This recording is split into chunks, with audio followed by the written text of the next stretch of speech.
後會寫上我們的事，如可以。你着墨成圓點，我記聚成圓圈，沉悶風景一息間變小說。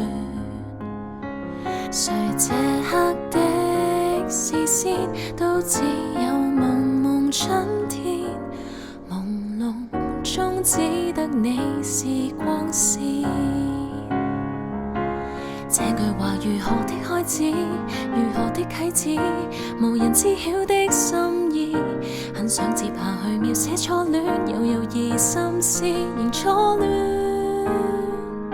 想知我們如在櫻花都散落時，又會否講好的鍾意，待你寫上我們的事，如可以。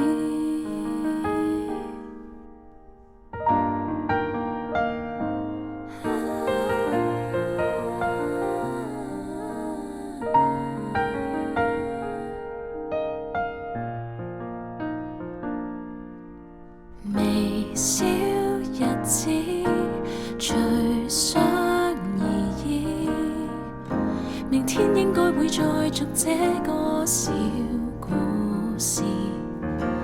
月色還好，還可以，就是太想說我才失語無限次。這句話如何的開始，如何的啟齒，無人知曉的心意，很想繼續去遊這花園，來來回編織成故事。想知我們如在櫻花都散落時，又會否講好的鍾意，讓我寫上我們的事，如可以。